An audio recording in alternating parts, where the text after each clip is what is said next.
So Al Gore invented the internet, and apparently Senate candidate Elizabeth Warren invented the Occupy movement, or at least as she put it, quote, I created much of the intellectual foundation for what they do. That's what she told the Daily Beast. Now, while it is true she has artfully and powerfully exposed the excesses of Wall Street, what kind of person says this about themselves? I asked the governor on my this morning what he thought. After saying he wished her well, I then said, would you ever say that kind of thing?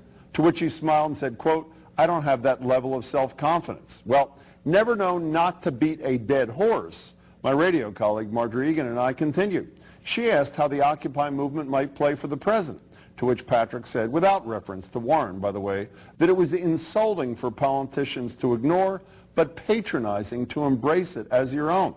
Now let me throw in my 2 cents. This is the ultimate lose, lose, lose quicksand that first-time candidates, no matter how smart, slide into. Her comment will upset the occupiers who claim their movement is organic, or it will upset that part of the electorate who view this as just a bunch of loons, or it will upset those who agree with Warren but think she's a tad full of herself. And believe me, I know what it is to be full of oneself. Now, if you believe you're the inspiration, and she probably is for some, let others say it.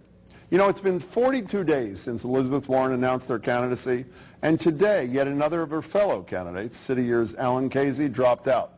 During that month and a half, while she's had time for national TV shows like Morning Joe and Rachel Maddow, she, to my knowledge, has not sat down for even one local television interview. And since I assume you'd agree that I have created much of the intellectual foundation for local TV news, isn't it time for Ms. Warren to join me and you?